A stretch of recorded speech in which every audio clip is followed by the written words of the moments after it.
কুসুমকলি, ওই কুসুমকলি। ম্যাম, আপনি এসেছেন? হ্যাঁ, আমি তোমার জন্য কিছু করতে পারলাম না, তোমার নিজেকে কিছু একটা করতে হবে। নিজে জেগে ওঠো, আর আমরা তোমার পাশে আছি। জি ম্যাম, এবার আমাকেই করতে হবে।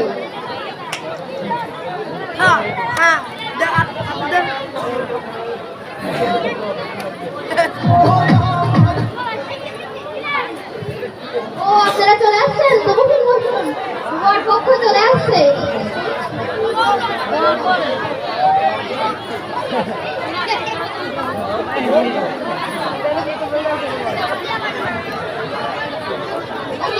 তুমি রেডি হয়ে গেছো? বর পক্ষ চলে এসেছে, তুমি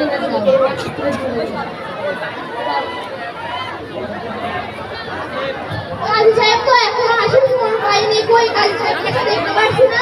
আমি বিয়ে করতে পারবো না। আর এই যে আপনি জানেন না, আপনি 18 বছরের নিচে মেয়েদের বিয়ে দেওয়া বেআইনি। আপনি একটা শিক্ষিত লোক হওয়া সত্ত্বেও কি করে এটা পারলেন আমাকে বিয়ে করতে? বিয়ে করে আমি আপনাকে বললাম আমার নিজের সাজ আল্লাহ পূরণের জন্য আপনাকে আমাকে চুড়ি শাড়ি কিনে দিতে পারবেন, কিনে দিতে পারবেন না তো কোন একটা সময় হয়তো কিছু পরিমাণে দেবেন, আর বলবেন পারবো না আমি দিতে। এত টাকা কোথায় পাবো? তাই না? এটাই তো বলবেন। আর বলবেন যে আমাকে বাড়ি থেকে নিয়ে আয়, তোর বাবা তো মেয়ে দিয়ে উদ্ধার করেছে। এসব বলে আমাকে তো অপমান করবেনই, আমার মা বাবাকেও বকাবকি করবেন।